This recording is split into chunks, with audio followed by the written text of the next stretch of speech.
Chers amis, bonjour. Nous sommes aujourd'hui le 14 Iyar. C'est donc l'Aïloula de Rabbi Meir Bar Lanes et c'est aussi Pesach Sheni. Pesach Sheni nous rappelle que dans le judaïsme, jamais rien n'est perdu, il n'est jamais trop tard. Preuve en est de ce korban de remplacement offert le 14 Iyar, en remplacement précisément du korban du 14 Nissan qui n'avait pas pu être offert par certains d'entre les Bnei Israël. La Torah leur a permis un rattrapage. Et puisque la Torah a permis ce rattrapage, de là nos sages ont déduit que dans la Torah, il y a toujours cette dimension de rattrapage et que jamais rien n'est perdu. Et donc tout espoir est permis. C'est aujourd'hui aussi également la Hiloula de Rabbi Meir Bar Lanes. Nous allons étudier une de ces Mishnayot, extraites des Pirkei Avot.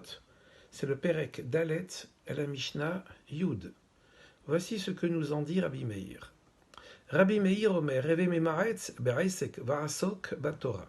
Diminue ton implication dans les affaires du monde et investis-toi dans l'étude de la Torah. Veve Shefal Ruach Bifne Kol Adam. Et sois humble devant tout homme. Vim Batal Tamin HaTorah. Et si tu as négligé l'étude de la Torah, tu connaîtras moins de succès et tu voudras encore plus t'engager dans tes affaires. Et à ce moment-là, Yesh Lach Betelim Harbe Kenegder. Et tu auras encore moins l'occasion d'étudier la Torah parce que tu voudras te rattraper dans la conduite des affaires et tu t'y consacreras encore plus et donc il y aura encore plus d'abandon dans l'étude de la Torah. Et de préciser, Im Ramal Tabatora Harbe, Yesh Sachar Harbe Liten Lach. Par contre, si tu travailles dur pour étudier la Torah, malgré toutes tes difficultés, il y a beaucoup de récompenses à te donner. Bien, revenons sur certaines citations de Rabbi Meir, notamment quand il dit Eve Shefal Ruach Bifne Kol Adam, sois humble devant tout homme. Parce qu'en vérité, chacun d'entre nous complète l'autre. De la même façon que chacun des membres du corps complète un autre membre du corps pour que le corps entier soit en bonne santé, eh bien, quelle que soit la dimension spirituelle de chacun d'entre nous, nous sommes tous là pour se compléter les uns les autres. Et donc, à ce titre-là, chacun de nous est important. Et donc, sois humble devant tout homme, parce que sans sa contribution, même toi, tu n'aurais pas été complet. Et puis, s'il fallait encore plus s'en convaincre, eh bien, réalise que si la personne avait quelques manques dans la dimension spirituelle, eh bien, attribue ces manques-là à sa situation financière, matérielle, professionnelle, à l'éducation ou pas qu'il a reçue, au milieu dans lequel il évolue. Et il doit faire un énorme effort pour rester dans le giron de la Torah. Mais est-ce que toi, tu produis et fournis le même effort que lui?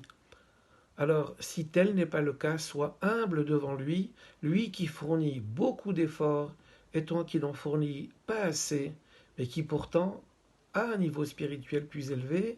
Mais il faut toujours penser que si nous étions à la place de l'autre, peut-être nous aurions fait moins bien que lui. Alors, quelques mots à propos de Rabbi Meir Bar Lanes. Il était l'élève de Rabbi Shmael, l'élève de Rabbi Akiva, l'élève de Elisha ben Abouya, mais lui-même était le maître, un des maîtres de Rabbi Yehuda Nassi. C'était un homme qui avait une très grande faculté à déduire un tas de lois de la Torah. Il était tellement doué dans ce domaine-là que peu de gens pouvaient le suivre. Il était très perspicace à tel point qu'il pouvait donner à propos d'une même chose 48 raisons pour rendre la chose pure et 48 raisons pour rendre la chose impure. Et ça avec une force de développement qui échappait à ses semblables. Voici peut-être ici une petite histoire racontée à propos de Rabbi Meir, qui lui a valu la fameuse phrase qui est « Elahadi Rabbi Meir Aneni » Dieu de Rabbi Meir, réponds-moi. Eh bien, cette phrase-là a eu à se vérifier quand il a été Rabbi Meir pour délivrer sa belle-sœur qui avait été faite prisonnière. Il avait demandé à l'un des gardes de la laisser s'échapper moyennant le paiement d'une somme importante. Le garde n'a pas voulu risquer ni sa vie ni sa place et avait refusé. Pour le convaincre d'accepter, eh bien Rabbi Meir lui a dit, écoute, je vais aller devant tes chiens, qui sont des chiens féroces, et tu vas voir qu'ils ne vont rien me faire, parce que je vais dire une phrase qui pourra te sortir d'affaire également, toi. C'est Elaha dit Rabbi Meir, Aneni, le Dieu de Rabbi Meir, réponds-moi. Et ainsi les chiens, lâchés devant Rabbi Meir, ne lui ont rien fait. L'homme, le garde, a compris qu'il valait mieux libérer la belle-sœur de Rabbi Meir. Mais cependant, il fut attrapé. Il fut rattrapé par l'histoire et on l'a condamné à mort. On l'a condamné à la pendaison.